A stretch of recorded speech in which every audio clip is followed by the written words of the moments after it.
My teenage years were full of sketching, angst, and trouble.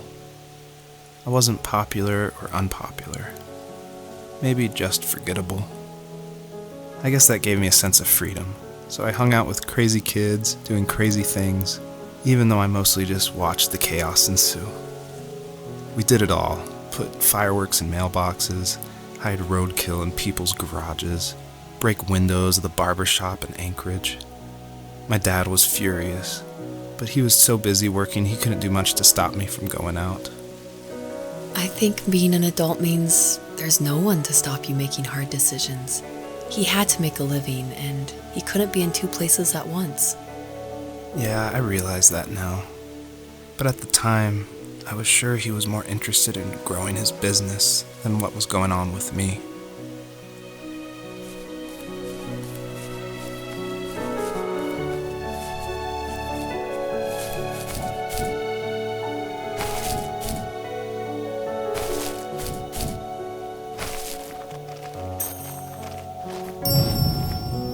This is the level that I showed at PAX West, which was a crazy dream come true that this hobby project was being shown next to all these amazing indie games.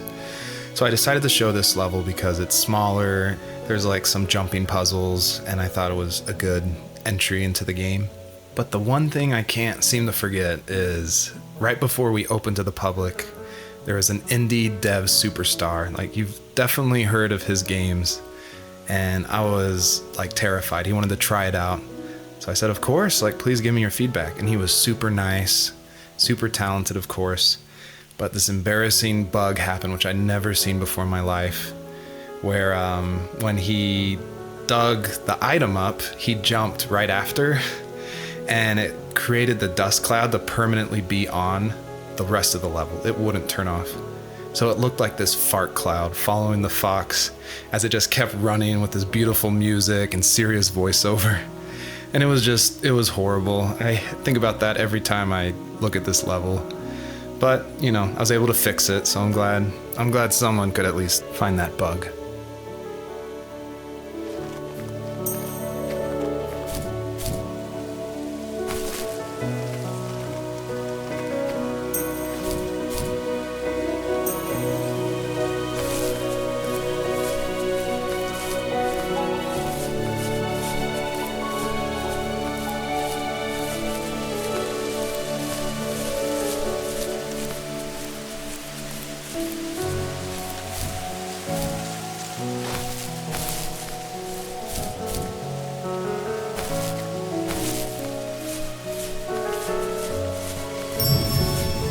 I always wanted this game to be very meditative and relaxing, but I know there's a balance between keeping the player's interest.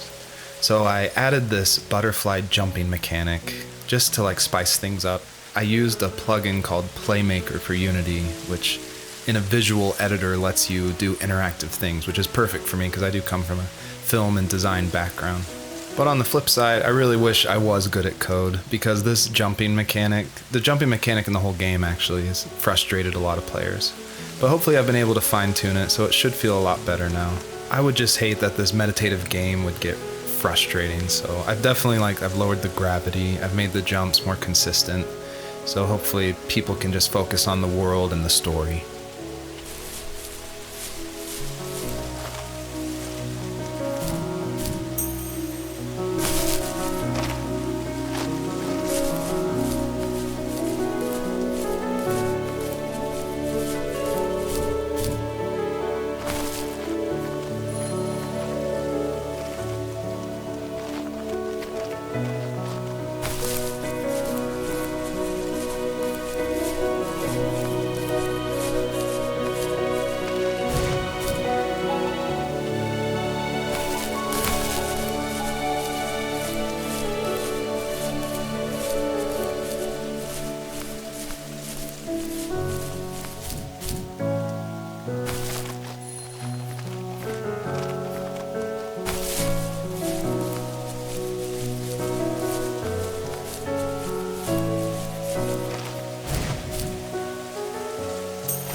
working another late night, and my friends were over, saying how bored they were and how they had come all the way out to my house for nothing.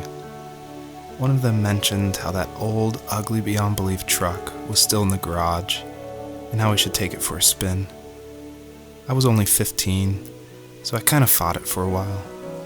The next thing I knew, we were careening around the mountain path, rocks spitting onto the sides of the cliff, while my dad's cringeworthy bluegrass blared out the speakers. I drove while my friends were in the back of that yellow and purple truck, throwing beer bottles and trash at anything remotely interesting. Felt like I was soaring in the air with borrowed wings. But all good things have endings. A cop outside of Eagle River pulled us over after he saw us in a bottle rocket into someone's yard. What followed was a long night of talking to disappointed adults and feeling smaller than ever.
After he drove me home from the police station, I blew up at him, saying how I never wanted to be like him, how I was going to be someone and leave that hick icebox for good.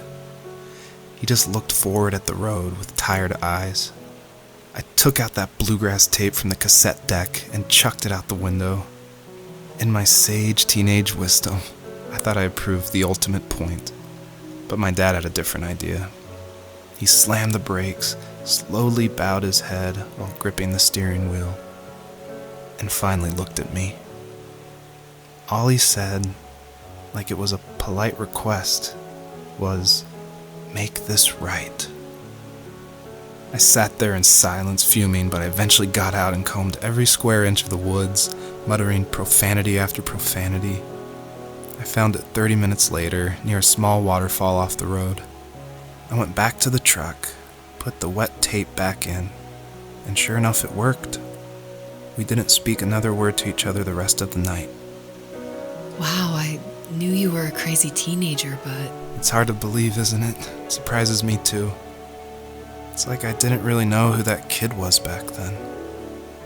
I bet my dad thought the same thing over and over. It's almost like he was saying, "Make this right," to himself, more than to me.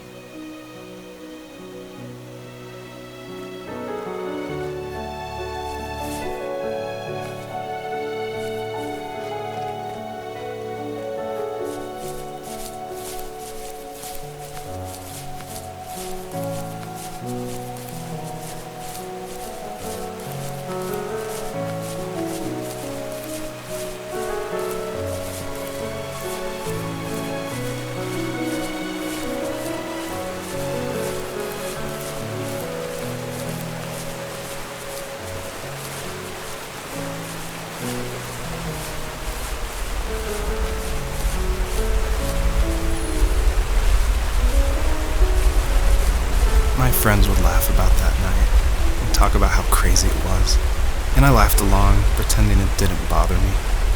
But it did. I imagined my friends growing old in the bush, unable to find that thrill in those godforsaken ice fields. It's like those mountains were a literal wall, keeping me from leaving, where all I would have to look forward to are lumber yards and evening beers. I had to climb over. That was my only goal for a long time.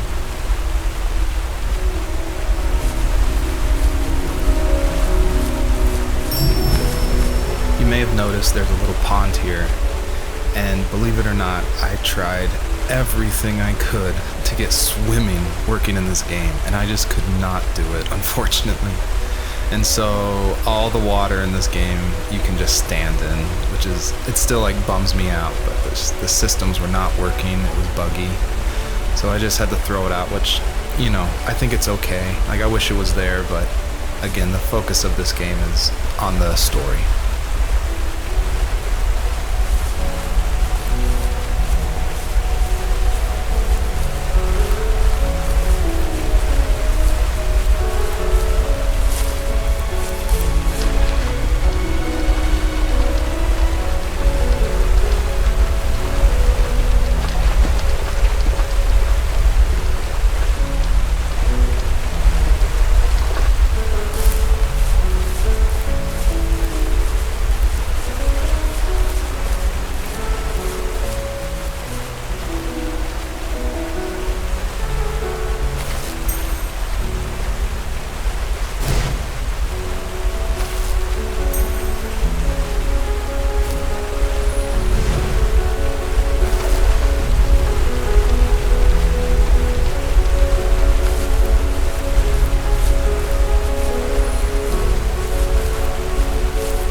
My biggest hope for the players that are playing is that they realize how similar these two parallel stories are, of this fox looking for her missing cubs and also of this son reconnecting with his father.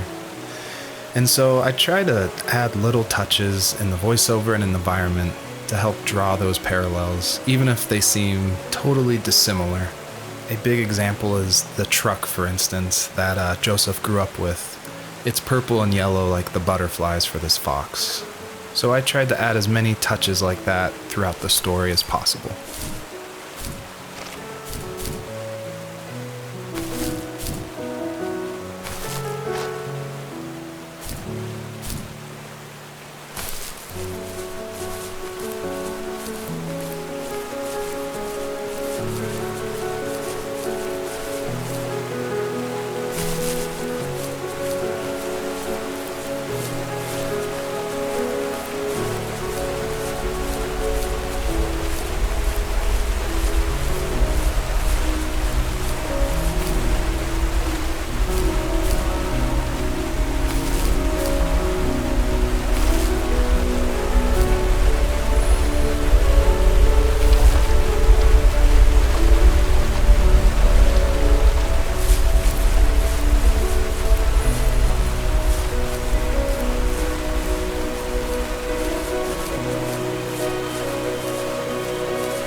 If there was some way I could take my love of drawing and turn it into a way of escape, nothing would make me happier. I wanted to create instead of tearing trees down. I wanted to move to the lower 48, not because I hated it there in Alaska, but I hated the idea of it. It's like all of that spite inside me had created this monster which followed me around my whole teenage years. I put so much energy into doing what others didn't expect of me. Why did I do that? There's one fact you're forgetting, though. If you didn't have that fire in you, we probably would have never met. You're absolutely right. Maybe the destination is all that matters in the end. But then why am I awake? Why am I seeing this fox go on her journey? And why can't I stop thinking about my dad?